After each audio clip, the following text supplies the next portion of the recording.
Detail.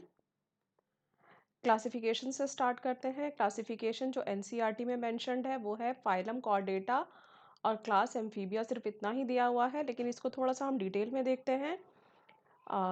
जो Indian frog है उसको हम उसका साइंटिफिक नेम है राना टिग्रिना, इसको अंडरलाइन कर लेते हैं सेपरेटली।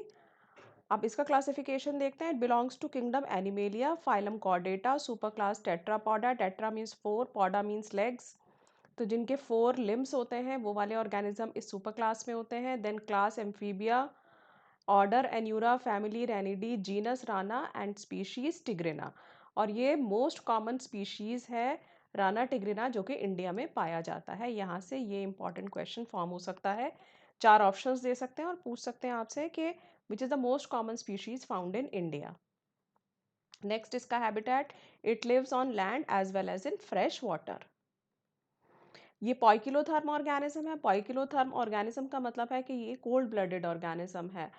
इसका मतलब ये होता है कि अगर कोई ऑर्गेनिज्म किसी लो टेम्परेचर वाली जगह पर अगर जाए तो उसकी खुद की बॉडी का टेम्परेचर भी लो हो जाएगा, बॉडी का टेम्परेचर भी लो हो जाएगा। लेकिन अगर वो हाई टेम्परेचर वाली जगह पर अगर जाएगा या एनवायरनमेंट का टेम्परेचर वहीं रहते हुए एनवायरनमेंट का टेम्परेचर हाई अगर हो जाएगा तो उसकी बॉडी का टेम्परेचर भी हाई हो जाएगा। ऐसे ऑर्गेनिज्म को हम पॉइकिलोथर्म्स कहते हैं या फिर कोल्ड ब्लडेड ऑर्गेनिजम्स कहते हैं। इन कंट्रास्ट टू इट या इसके ऑपोजिट होम्योथर्म ऑर्गेनिजम्स होते हैं, जैसे कि ह्यूमन बीइंग, उनकी बॉडी का कांस्टेंट बॉडी टेम्परेचर रहता है। चाहे बाहर का टेम्परेचर सर्दियों में चाहे कितना ही हो, चाहे गर्मियों में कितना ही टेम्परेचर हो, लेकिन बॉडी का टेम्परेचर कांस्टेंट रहता है 37 डिग्री सेंटीग्रेड। ऐसे ऑर्गेनिज्म जिनका कांस्टेंट बॉडी टेम्परेचर रहता है उनको होम्योथर्म्स कहते हैं, होम्योथर्म्स। ठीक है। और इनको हम वार्म ब्लडेड ऑर्गेनिजम्स भी कहते हैं। For example mammals are warm blooded, birds are warm blooded. ठीक है, तो ये पॉइंट यहाँ पे याद रखिएगा, difference between poikilotherms and homeotherms. एक चीज़ और बता देते हैं यहीं पे कि होम्योथर्म्स ऑर्गेनिज्म है, उन्हें अपनी बॉडी का जो टेम्परेचर है, एनवायरनमेंट है, उसको कंट्रोल करके रखना पड़ता है। तो उस इसमें एनर्जी खर्च होती है, there is expenditure of energy in this particular process.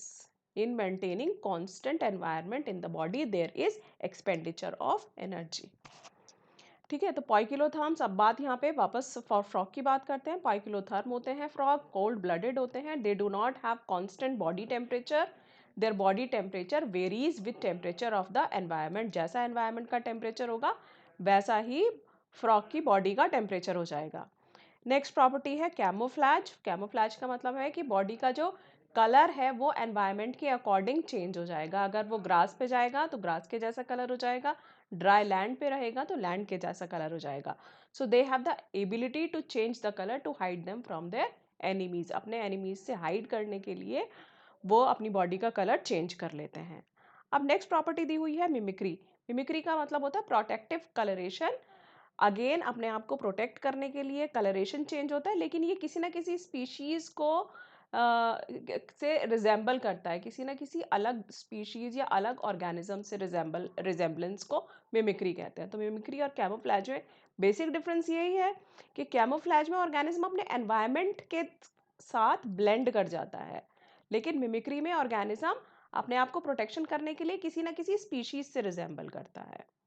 Okay, so camouflage is when an organism blends into the surrounding, while mimicry is when an organism resembles another species. Next, summer sleep.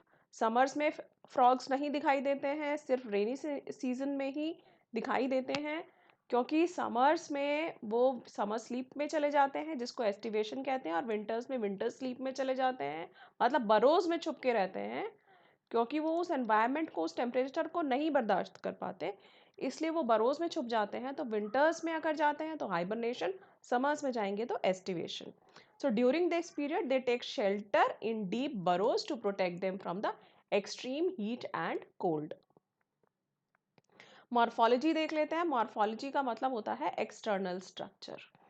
तो externally सबसे पहले skin की बात करते हैं। Skin smooth होती है, slippery होती है, क्योंकि बॉडी में म्यूकस प्रेजेंट होता है। जैसे आपने कभी टच किया होगा अगर फ्रॉक को, तो बहुत ही ज़्यादा स्लिपरी होता है, हाथ से फिसल जाता है। तो वो स्लिपरी क्यों होता है? क्योंकि बॉडी पे म्यूकस प्रेजेंट होता है जो कि मॉइस्ट कंडीशन प्रोवाइड करता है फ्रॉग को। कलर की अगर हम बात करें, यहाँ देखिए आप इस डायग्राम में देख सकते हैं कलर, बॉडी के ऊपर स्पॉट्स प्रेजेंट है, ऑलिव ग्रीन कलर का ये फ्रॉग होता है। राना टिग्रीना की बात हो रही है यहाँ पे, सारे फ्रॉग्स की नहीं हो रही है। तो इसका ऑलिव ग्रीन कलर होता है और इस पे डार्क स्पॉट्स होते हैं। और डॉर्सल साइड पे, डॉर्सल मतलब ऊपर वाली साइड जहाँ पे वर्टिब्रल कॉलम प्रेजेंट होता है, उसे बॉडी की डॉर्सल साइड कहते हैं।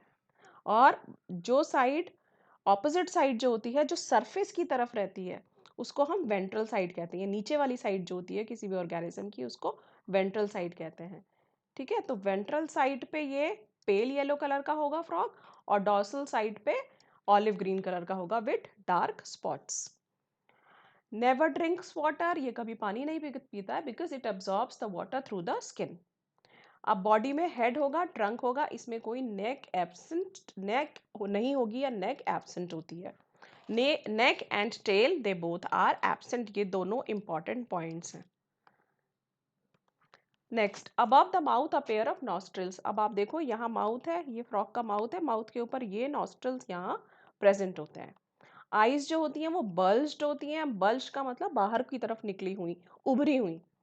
और कवर्ड होती हैं वो निक्टिटेटिंग मेम्ब्रेन से। इस वाले डायग्राम में आप ये जो मेम्ब्रेन आप देख पा रहे हैं, this is the nictitating membrane. ये मैं ऐसे हाईलाइट कर देती हूँ, जो मेम्ब्रेन आप देख रहे हैं this is the nictitating membrane. और इसका फंक्शन क्या होता है कि जब फ्रॉग पानी के अंदर होता है तो वो आइज को, ये मेम्ब्रेन आइज को प्रोटेक्ट करके रखती है।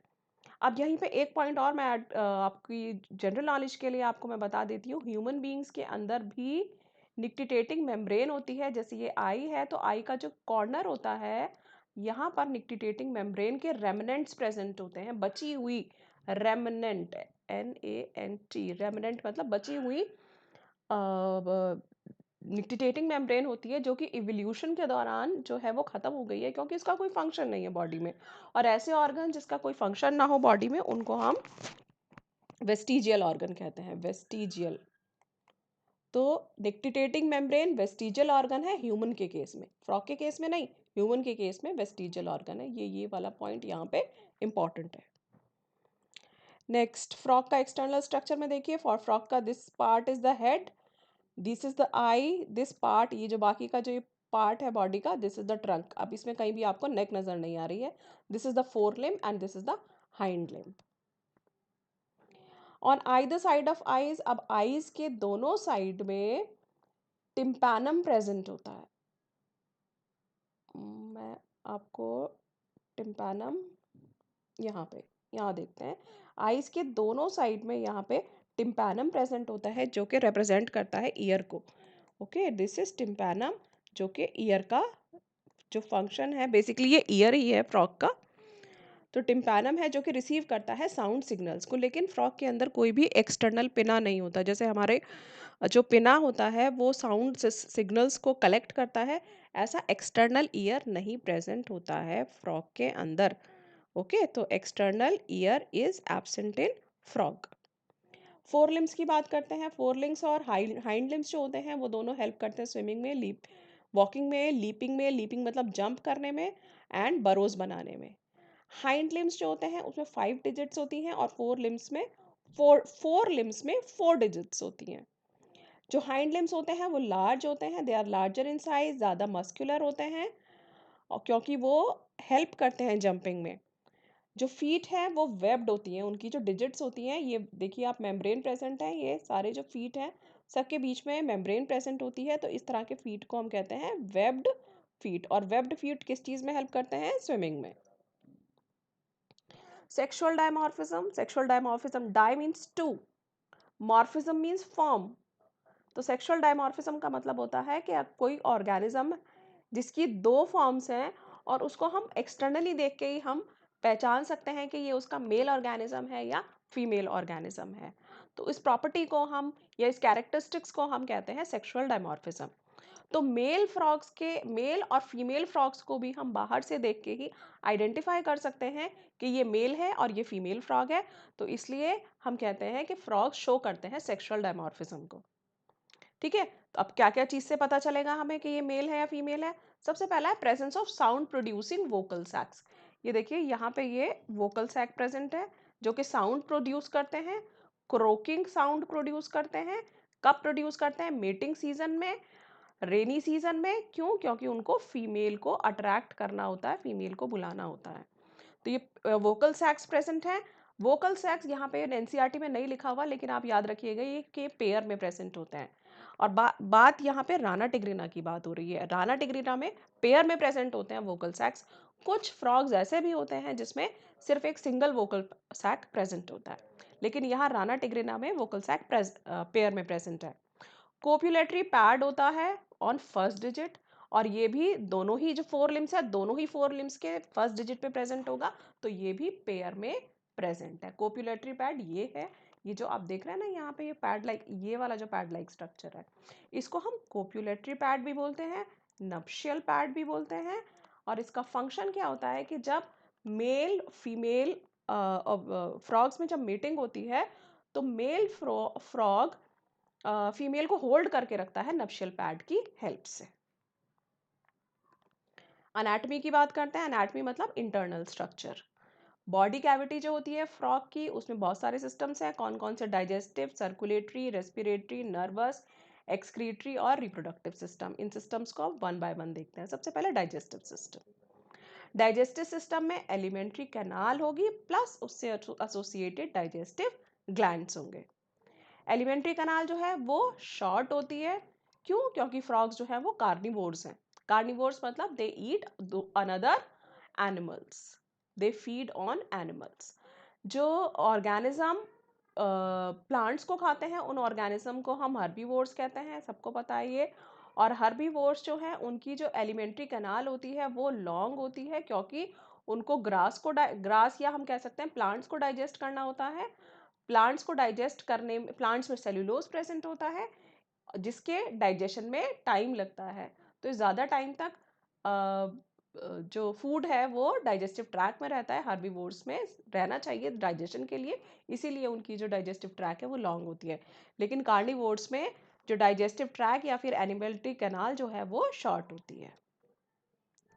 ओके, अब पहले डायग्राम से देखते हैं, फिर सीक्वेंस समझेंगे। माउथ, यहाँ पे माउथ प्रेजेंट है। फॉर एग्जांपल, माउथ से फूड जाएगा ईसोफेगस में, ईसोफेगस से स्टमक में, स्टमक से इंटेस्टाइन में, देन रेक्टम में जाएगा फूड। और रेक्टम जो है वो एक चेम्बर में ओपन होगा, उस चेम्बर को बोलते हैं cloaca. This chamber where the chamber where rectum opens, that particular portion इस chamber is called as cloaca. और फिर क्लोइकल अपर्चर, क्लोएका की जो ओपनिंग होती है उसको क्लोइकल अपर्चर बोलते हैं। क्लोइकल अपर्चर के थ्रू जो अनडाइजेस्टेड फूड है वो बॉडी के बाहर आ जाएगा। अब ये तो बात एलिमेंट्री कैनाल की। अब देखते हैं डाइजेस्टिव ग्लैंड्स, लिवर और पैनक्रियाज। यहाँ पे लेट्स से यहाँ पैनक्रियाज प्रेजेंट है। सो लिवर और पैनक्रियाज जो हैं वो डाइजेस्टिव ग्लैंड्स होते हैं, जो कि डाइजेशन में हेल्प करते हैं। लिवर अपना बाइल जूस सिक्रीट करेगा और वो स्टोर होगा गॉल ब्लैडर में जाकर। ये रहा गॉल ब्लैडर, गॉल ब्लैडर में स्टोर होगा। और गॉल ब्लैडर की ओपनिंग, गॉल ब्लैडर से जो ट्यूब निकलेगी प्लस पैनक्रियाज से जो ट्यूब निकलेगी, वो दोनों ट्यूब आपस में मिलेंगी और आपस में मिलके इस तरह से, let's say this is the gall bladder की ट्यूब प्लस यहाँ पे पैनक्रियाज की ये ट्यूब, ये दोनों आपस में, ये दोनों ट्यूब्स मिलेंगी। लेट्स से ये पैनक्रियाज से आ रही है, ये गॉल ब्लैडर से आ रही है। और ये दोनों ट्यूब्स जो हैं वो इसको जिस ओपनिंग से जो ये कॉमन ट्यूब फॉर्म करती हैं उसको हम बोलेंगे बाइल डक्ट। और ये ओपन करेंगे कहाँ पे? इंटेस्टाइन का जो स्टार्टिंग का पोर्शन होता है, which is called as the duodenum. Duodenum, ठीक है। I will repeat again. Liver bile juice produce करेगा, बाइल जो है वो स्टोर होगा गॉल ब्लैडर के अंदर। ये देखिए यहाँ पे आपको लिवर ये शो किया गया है, ये गॉल ब्लैडर है, लिवर प्रोड्यूस करेगा बाइल जूस, गॉल ब्लैडर में स्टोर हुआ, वहां से ट्यूब निकली एक। फिर पैनक्रियाज अपना पैनक्रियाटिक जूस बनाएगा, वहां से एक ट्यूब निकली, ये दोनों ट्यूब्स ज्वाइन हो जाती हैं, जिसको कॉमन ट्यूब बनाती हैं, जिसको बाइल डक्ट कहते हैं। और बाइल डक्ट ओपन होता है डिओडिनम में, जो कि इंटेस्टाइन का इनिशियल पार्ट है। अब देखते हैं, माउथ ओपन होगा बकल कैविटी में, buccal cavity it will continue into pharynx. Oesophagus से पहला जो रीजन होता है उसको फेरिंग्स बोलते हैं। फेरिंग्स के बाद ईसोफेगस जो कि शॉर्ट ट्यूब है, ईसोफेगस के बाद stomach, then food will go into intestine जहाँ पे एब्जॉर्प्शन होगा फूड का, देन रेक्टम में अनडाइजेस्टेड फूड रेक्टम में जाएगा एंड देन क्लोएका के थ्रू बॉडी से एलिमिनेट हो जाएगा। लिवर सिक्रीट कर रहा है बाइल जो कि गॉल ब्लैडर में स्टोर हो रहा है। पैनक्रियाज डाइजेस्टिव ग्लैंड है, पैनक्रियाटिक जूस बना रही है जिसमें डाइजेस्टिव एंजाइम्स प्रेजेंट होते हैं। फूड जो है बाइलोब्ड टंग कैप्चर करती है। लेट्स से ये फ्रॉग का माउथ है, फ्रॉग के माउथ में टंग जो प्रेजेंट होती है वो यहाँ से अटैच्ड होती है आगे से और पीछे से फ्री होती है। इस तरह की जो टंग है उसको हम प्रीहेंसाइल टंग भी बोलते हैं, प्रीहेंसाइल टंग। ओके और ये प्रीहेंसाइल टंग जो है ये बाइलोब्ड होती है, इसमें इसकी जो टिप है उस पर इस तरह से 2 लोब्स प्रेजेंट होते हैं। डाइजेशन जो होता है वो HCl की हेल्प से होता है स्टमक में और गैस्ट्रिक जूसेस की हेल्प से होता है और ये कहाँ से प्रोड्यूस होते हैं? स्टमक की वॉल से।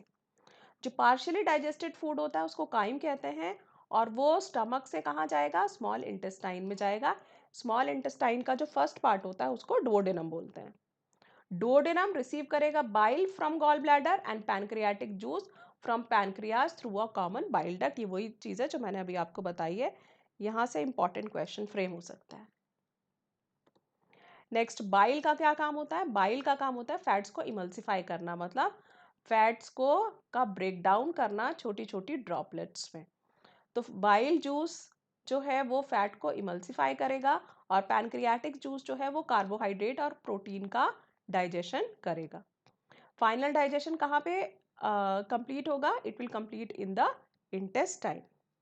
Digested food is absorbed by the numerous finger-like folds in the inner wall of intestine. let's say ये intestine की wall है, इसमें finger-like folds होते हैं।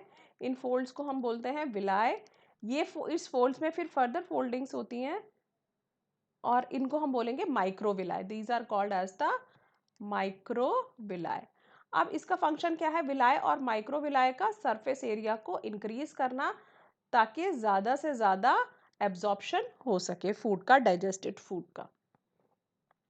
So digested food is absorbed by the numerous finger-like folds in the inner wall of intestine called villi and microvilli। और undigested solid waste जो होगा वो रेक्टम में जाएगा और रेक्टम से फिर बॉडी के बाहर आएगा किसके थ्रू? क्लोएका के थ्रू। रेस्पिरेशन की बात करते हैं। फ्रॉग में 2 डिफरेंट मेथड्स हैं रेस्पिरेशन के। वाटर में अगर रहेगा फ्रॉग तो स्किन एक्ट करेगी as the respiratory organ, skin के थ्रू गैसेस एक्सचेंज होगा जैसे आप यहाँ डायग्राम में देख रहे हैं। यहाँ पर कार्बन डाइऑक्साइड और ऑक्सीजन का मूवमेंट आपको दिखाया गया है कि बॉडी के अंदर जब मूवमेंट होगा गैसेस का तो वो स्किन के थ्रू होगा और स्किन इसकी मॉइस्ट होती है, तो वो इसका एक रीज़न ये भी है कि आसानी से गैसेस एक्सचेंज हो पाए अगर मॉइस्ट स्किन प्रेजेंट है तो। ठीक है, तो वाटर के अंदर जब रेस्पिरेशन होगा उसको हम क्यूटेनियस, स्किन के थ्रू रेस्पिरेशन होगा तो उसको स्किन के थ्रू जब रेस्पिरेशन होता है उसको क्यूटेनियस रेस्पिरेशन बोलते हैं।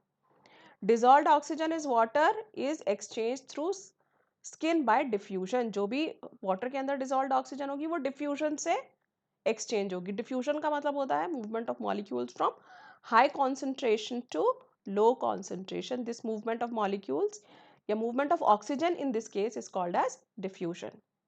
जब फ्रॉग लैंड पे प्रेजेंट होगा तो बकल कैविटी, स्किन और लंग्स ये सब रेस्पिरेटरी ऑर्गन्स की तरह काम करते हैं। माउथ के अंदर जो कैविटी होती है that is called as the buccal cavity, उसी से एसोसिएटेड लंग्स होते हैं। ठीक है, और स्किन, ये तीनों चीज़ें बकल कैविटी, स्किन और लंग्स ये तीनों ही लैंड पर रेस्पिरेशन में हेल्प करते हैं।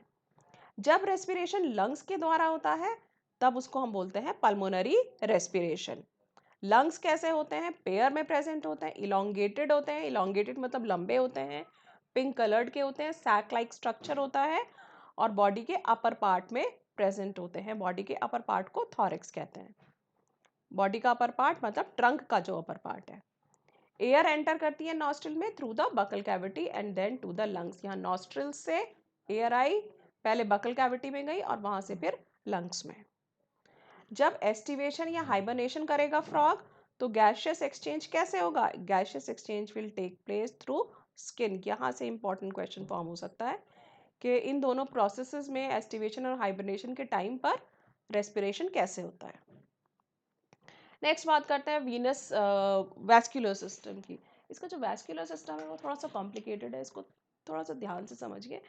इसके लिए, इसको समझाने के लिए मैं एक इजी सा आपको डायग्राम में बना के दिखाती हूँ पहले, सिंप्लीफाई करके, कि फ्रॉग का जो हार्ट होता है उसमें 3 चेम्बर्स होते हैं, ठीक है, 2 एट्रियम और 1 वेंट्रिकल।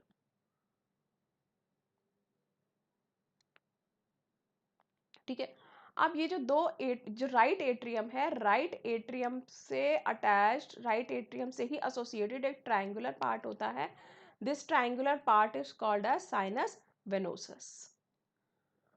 ओके, और जो वेंट्रिकल से एसोसिएटेड एक और पार्ट होता है, that is called as the conus arteriosus. Arteriosus, conus arteriosus भी बोलते हैं, और इसका दूसरा नाम है ट्रंकस आर्टीरियोसस। ट्रंकस आर्टीरियोसस। ठीक है, तो ब्लड राइट एट्रियम में कहाँ से आता है? राइट एट्रियम में आपको याद है ह्यूमन बीइंग्स में राइट एट्रियम में हमने पढ़ा था कि इम्प्योर ब्लड रहता है। तो इम्प्योर ब्लड कहाँ से आता है? बॉडी से आता है। किस वेन के थ्रू आता है? वेना कावा से आता है।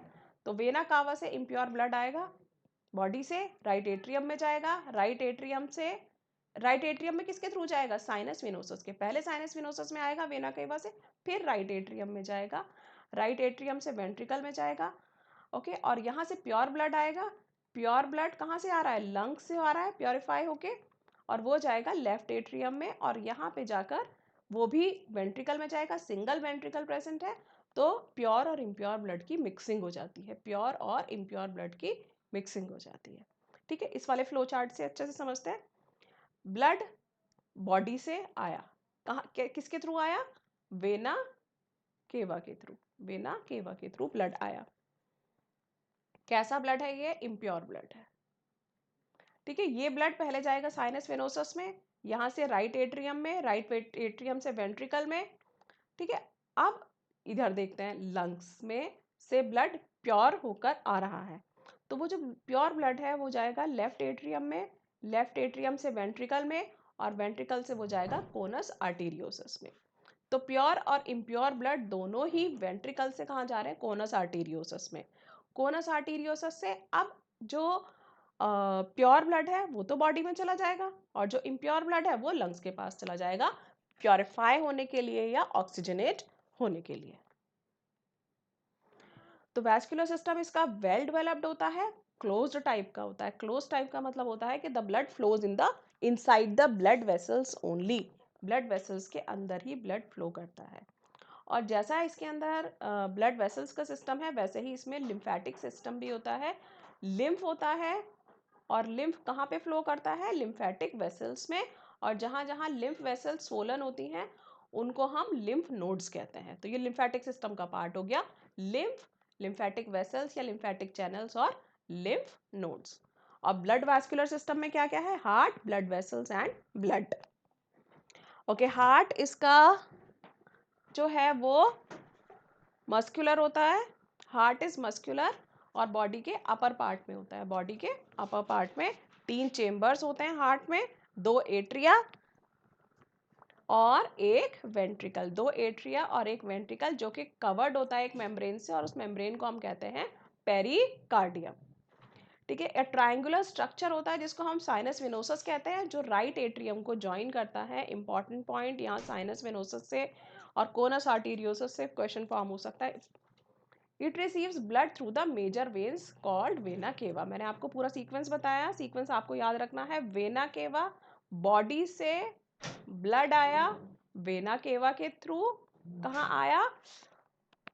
साइनस वेनोसस में। साइनस वेनोसस में वहां से गया राइट एट्रियम में, राइट एट्रियम से गया वेंट्रिकल्स में, और वेंट्रिकल से वो गया, वेंट्रिकल से वो गया कहाँ पर? प्योरीफाई होने के लिए पहले गया कोनस आर्टीरियोसस के पास, और प्योरीफाई होने के लिए वो गया लंग्स के पास। ठीक है, तो वेना केवा इम्प्योर ब्लड को कैरी करती है। साइनस वेनोसस ट्रायंगुलर स्ट्रक्चर है जो कि ज्वाइन करता है राइट एट्रियम को। वेंट्रिकल प्रेजेंट है, और कोनस आर्टीरियोसस बॉडी हार्ट की वेंट्रल साइड में प्रेजेंट होता है। ठीक है, इस डायग्राम से एक बार फिर से समझ लेते हैं। ये यहाँ पर right atrium, this is the right atrium, यहाँ sign this portion is sinus venosus. तो इम्प्योर ब्लड आया, साइनस वेनोसस में गया, राइट एट्रियम में गया, यहाँ से गया वेंट्रिकल में, दिस इज द वेंट्रिकल, और यहाँ से फिर conus arteriosus, this particular portion is conus arteriosus, और फिर वो आगे गया। आगे कहाँ पर? अगर इम्प्योर ब्लड है तो वो जाएगा लंग्स के पास, और अगर इम्प्योर प्योर ब्लड है जो यहाँ से आ रहा है लेफ्ट एट्रियम में, कहाँ से आ रहा है ब्लड? यहाँ से लंग्स से आ रहा है, लंग्स से आया pure blood, okay, it goes into left atrium, वहां से वो गया वेंट्रिकल में, और वेंट्रिकल से फिर वो आगे जाएगा प्योर ब्लड बॉडी के पास, बॉडी के पास through the aorta, ventral aorta, इसमें एओटा जो है वो वेंट्रल है। The ventricle opens into a sac like conus arteriosus. Ventricle किस चीज में ओपन करते हैं? कोनस आर्टीरियोसस में, जो बॉडी हार्ट के वेंट्रल साइड में प्रेजेंट होता है। Blood from heart is carried to all parts of the body by the arteries. Body के अंदर आर्टरीज प्रेजेंट होती हैं जो कि हार्ट से ब्लड को कैरी करती हैं, और इस सिस्टम को हम कहते हैं आर्टीरियल सिस्टम। वेन्स हैं वो इम्प्योर ब्लड को कलेक्ट करती हैं पूरी बॉडी से, तो उस सिस्टम को, जो वेन्स का जो सिस्टम है, उसको हम कहते हैं venous system.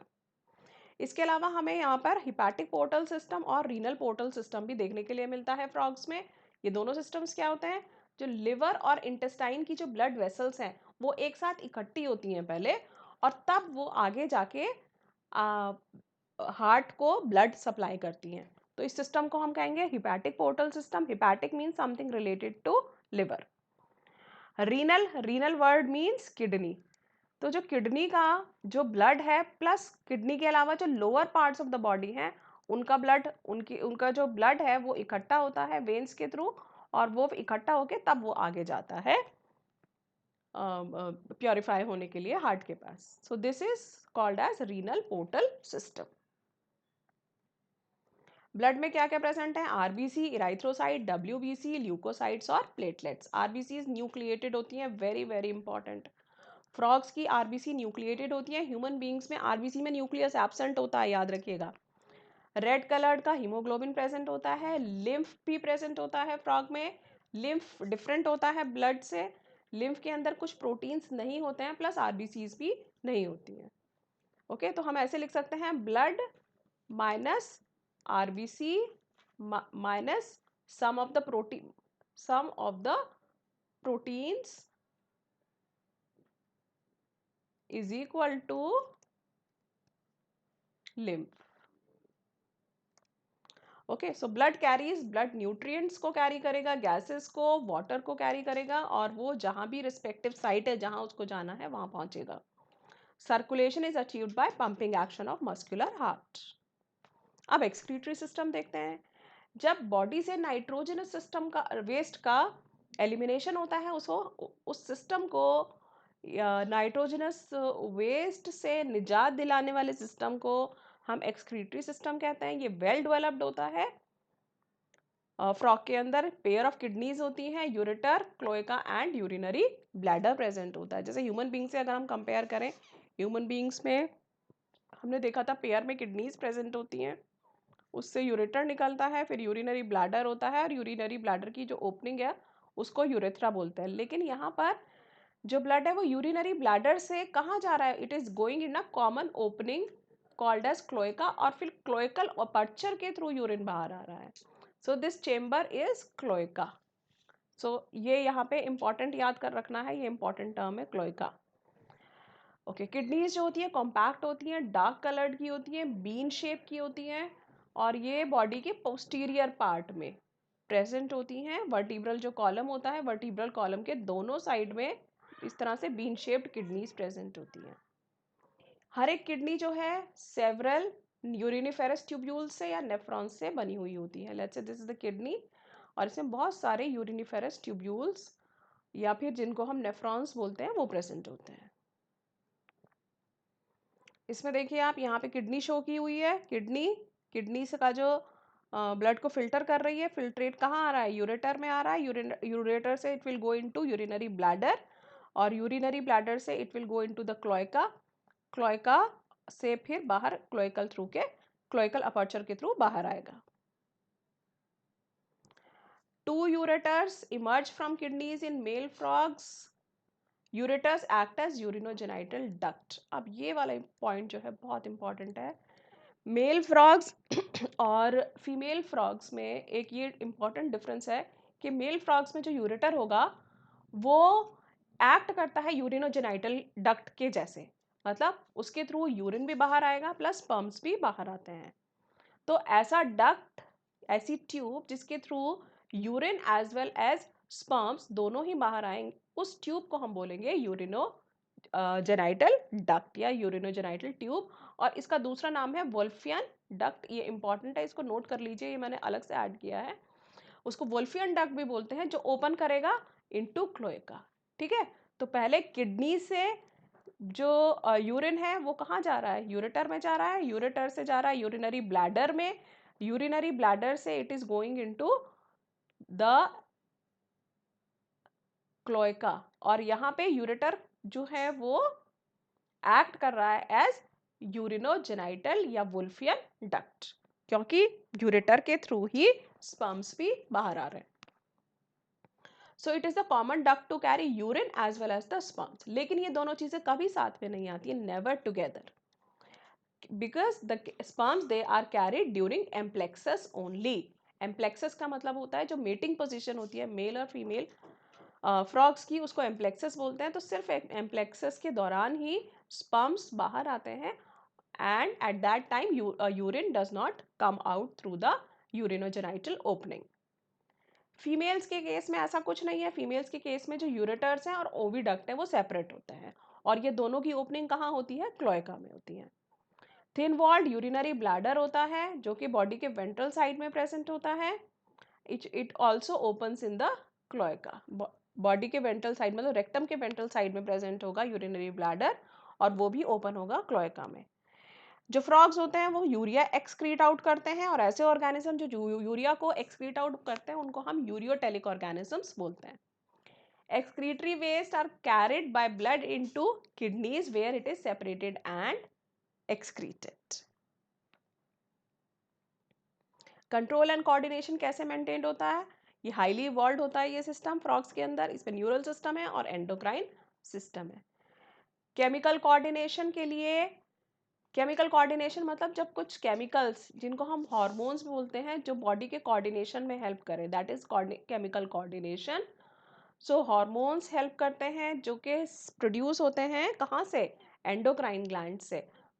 Prominent endocrine glands कौन कौन से हैं, pituitary, thyroid, parathyroid, thymus, pineal, pancreatic islets, adrenals, gonads. ये सारे जो ग्लैंड्स हैं हमने ह्यूमन बींग्स में भी पढ़े थे। नर्वस सिस्टम, नर्वस सिस्टम दो पार्ट्स में ऑर्गेनाइज होता है, पहले से समझते हैं। Let's say this is the brain. Brain से क्या निकलेगा, spinal cord. Brain continues into spinal cord.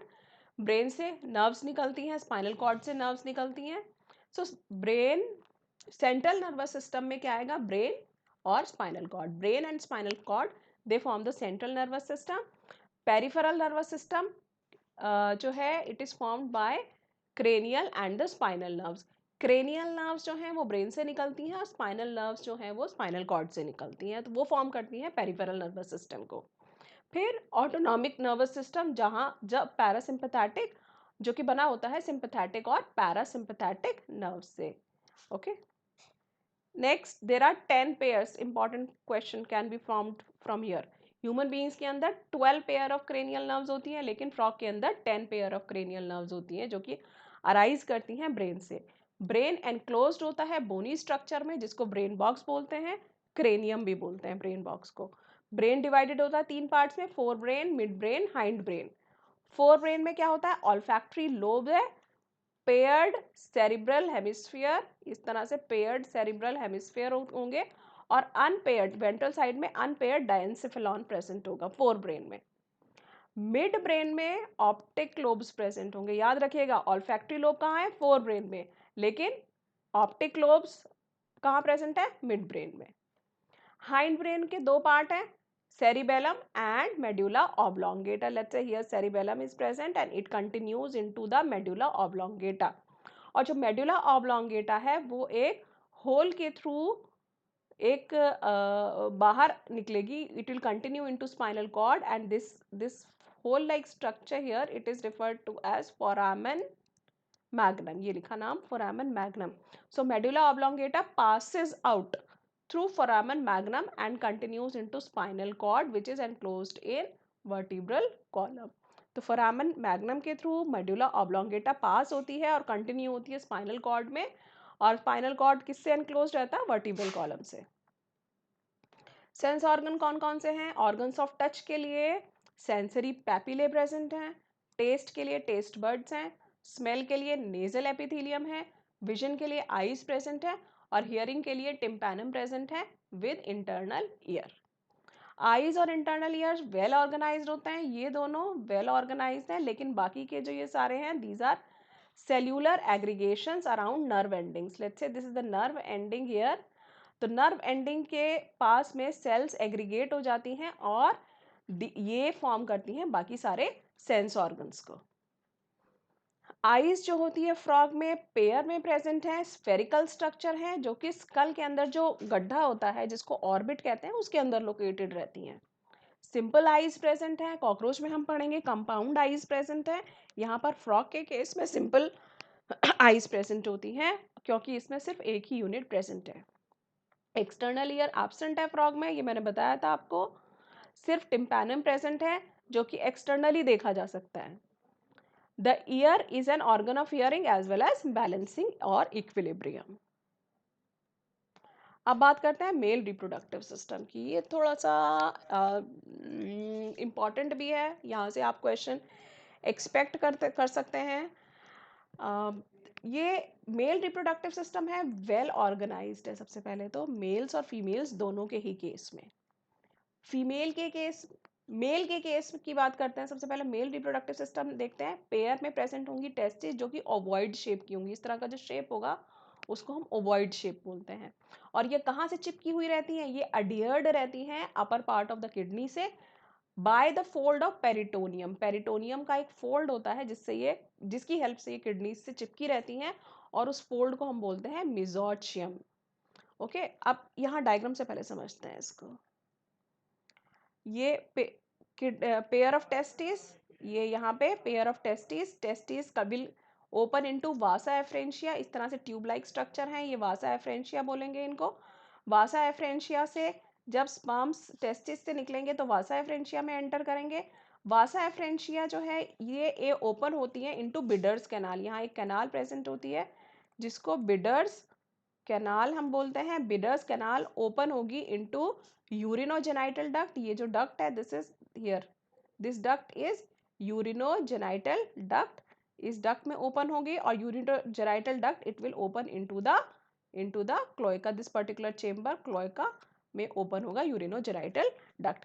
सो ये मैंने सीक्वेंस यहाँ भी लिख दिया है, बहुत इंपॉर्टेंट है ये. टेस्टिस से स्पर्म्स जो प्रोड्यूस होंगे they will go into vasa efferentia, vasa efferentia से bidders canal, bidders canal से urinogenital duct and then into cloaca and through the cloacal aperture, cloacal aperture के through they will come out of the body. तो ये बात थी male reproductive system की. यहाँ आप डायग्राम में फैट बॉडीज भी देख रहे हैं. फैट बॉडीज का फंक्शन नहीं लिखा है एनसीईआरटी में, लेकिन मैं आपको बता देती हूँ ये नरिशमेंट प्रोवाइड करती हैं फैट बॉडीज डेवलपिंग ओवा को ड्यूरिंग हाइबरनेशन. ओके, वासा एफ्रेंशिया यहाँ थे हम. यहाँ ये इंपॉर्टेंट पॉइंट है, मेसोचियम्स की हेल्प से अटैच्ड होती हैं टेस्टिस. किससे अटैच्ड होंगी? किडनीज से. ठीक है, लेकिन फीमेल के केस में जो है कोई फंक्शनल अटैचमेंट नहीं होता है किडनीज का और टेस्टिस का. वासा एफ्रेंशिया 10 to 12 इन नंबर होती हैं और अराइज होती है टेस्टिस से.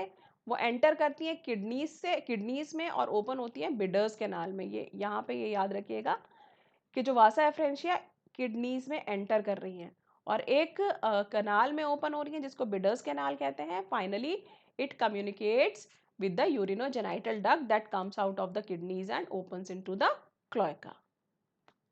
क्लोएका क्या है? एक कॉमन स्मॉल मीडियन चेम्बर है. मीडियन मतलब बॉडी के सेंटर में प्रेजेंट है.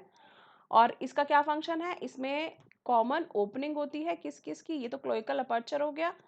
यहाँ पर ओपनिंग है फीकल मैटर के पास होने के लिए, यहाँ यूरिन के पास होने के लिए ओपनिंग है, और यहाँ स्पर्म्स के पास होने के लिए ओपनिंग प्रेजेंट होती है। अब बात करते हैं फीमेल रिप्रोडक्टिव सिस्टम की। फीमेल रिप्रोडक्टिव सिस्टम में पेयर ऑफ ओवरीज प्रेजेंट होंगी जो कि ओवा प्रोड्यूस करेंगी। ओवा यहाँ से प्रोड्यूस होगा, ओविडक्ट में जाएगा, ओविडक्ट से होता हुआ it will go into the it will enter into the cloaca, और क्लोएका से फिर क्लोएकल अपर्चर के थ्रू बाहर आएगा। तो किडनीज का और फीमेल रिप्रोडक्टिव सिस्टम का कोई भी फंक्शनल अटैचमेंट नहीं है। पेयर ऑफ ओवरीज प्रेजेंट है जो कि सिचुएटेड है near kidneys and there is no functional connection with the kidneys. Kidneys से सिर्फ ये अटैच्ड होती हैं by the fold of peritoneum called mesovarium. अब आप कहोगे कि यहाँ भी तो ये अटैच है, अटैच तो वहाँ भी थी, लेकिन वहाँ पे वो किडनीज में एंटर कर रही थी जो वासा एफ्रेंशिया है, वासा एफ्रेंशिया से जो ट्यूब निकल रही थी बिडर्स कैनाल, वो किडनीज से होके जा रही थी। ठीक है, लेकिन यहाँ पे ऐसा कुछ नहीं है। किडनी ओवरी जो है वो किडनी से अटैच्ड होती है, यहाँ पे सिर्फ अटैच्ड होती है, कोई फंक्शनल कनेक्शन नहीं है। और इसको हम बोलते हैं, जो पेरिटोनियम होता है, जो फोल्ड ऑफ पेरिटोनियम होता है, उसको हम बोलते हैं मीजोवेरियम। और मेल्स के केस में हमने क्या बात की थी? मेल्स के केस में था mesorchium. Okay, pair of oviduct arising from the ovaries opens into the cloaca separately. तो ओविडक्ट अलग से ओपन होगा, और जो a pair of oviduct arising from the ovaries opens into the cloaca separately। जो oviducts हैं वो separately open होंगे क्लोएका में। A mature female can lay 2500 to 3000 ova at a time। ठीक है, ये देखिए, ये यहाँ से आप देख रहे हैं, ये एक ओविडक्ट है, ये दूसरा ओविडक्ट है, और ये अलग अलग सेपरेटली ओपन हो रहे हैं इन द क्लोएका। फर्टिलाइजेशन कैसा होगा? एक्सटर्नल होगा, मतलब बॉडी के बाहर होगा। कहाँ बॉडी के बाहर? कहाँ? वाटर में होगा। डेवलपमेंट होता है इसका इनडायरेक्ट डेवलपमेंट, क्योंकि इसमें लार्वल स्टेज प्रेजेंट है। जहाँ ऑर्गेनिज्म में लार्वल स्टेज प्रेजेंट होगी उस डेवलपमेंट को हम इनडायरेक्ट डेवलपमेंट कहते हैं, और इसकी जो लार्वल स्टेज है उसका नाम है टैडपोल। ठीक है, ये आप देख रहे हैं, एग से डेवलप हुआ टैडपोल, और टैडपोल के अंदर मेटामॉर्फोसिस हुई, बॉडी का स्ट्रक्चर चेंज हुआ, and it developed into the adult frog. So tadpole के अंदर मेटामॉर्फोसिस होती है। मेटामॉर्फोसिस में थायराइड ग्लैंड का सिक्रीशन हेल्प करता है। ये आपके लिए याद रखने के लिए है, एनसीईआरटी में गिवन नहीं है। सो थायराइड ग्लैंड का जो सिक्रीशन होता है वो मेटामॉर्फोसिस में हेल्प करता है। मेटामॉर्फोसिस का बेसिकली मतलब होता है कि बॉडी का शेप चेंज होना, स्ट्रक्चर चेंज होना है, ताकि वो अडल्ट बन पाए। तो बॉडी का शेप चेंज होता है, इसमें लंग्स डेवलप होते हैं, ईयर ड्रम्स डेवलप होता है, जो टेल्स हैं वो श्रिंक हो जाती है, टेल श्रिंक हो जाती है, और skin it grows over the gills, gills के ऊपर स्किन बन जाती है। तो आप देख रहे हैं यहाँ पे टेल, यहाँ भी टेल प्रेजेंट है, लेकिन वो टेल फिर आगे जाके श्रिंक हो रही है, और अडल्ट फ्रॉग के अंदर टेल एब्सेंट होती है। ये स्टार्टिंग में ही बता दिया था आपको, टेल और नेक ये दोनों चीजें अडल्ट फ्रॉग में एब्सेंट होती हैं। बेनिफिट्स क्या क्या हैं? बेनिफिट है कि ये इंसेक्ट्स को ईट करता है ताकि क्रॉप्स प्रोटेक्टेड रहें। दूसरा है कि ये इकोलॉजिकल बैलेंस को मेंटेन करता है, क्योंकि ये इंपॉर्टेंट लिंक है फूड चेन का और फूड वेब का इकोसिस्टम में। जैसे फॉर एग्जांपल, लेट्स से ये एक इंसेक्ट है, इस इंसेक्ट को फ्रॉग ने खाया, फ्रॉग को स्नेक ने खाया, स्नेक को ईगल ने खाया। अगर यहाँ से फ्रॉग ही अगर हट जाएगा तो स्नेक को फूड नहीं मिलेगा, और इंसेक्ट का नंबर इंक्रीज हो जाएगा। तो इस तरह से फूड चेन जो है उसमें इम्बैलेंस हो जाएगा। ठीक है, इकोसिस्टम में इम्बैलेंस हो जाएगा अगर वहां से किसी भी ऑर्गेनिज्म, फूड चेन से किसी भी ऑर्गेनिज्म को अगर हटा दिया जाए। तो फ्रॉग क्या करता है? इकोलॉजिकल बैलेंस को मेंटेन करके रखता है। कुछ कंट्रीज में फ्रॉग्स के जो लेग्स हैं उसको खाया भी जाता है as food by man. So that's all about frog. And in the coming year, in this particular year 2025, you can expect question definitely from this particular topic.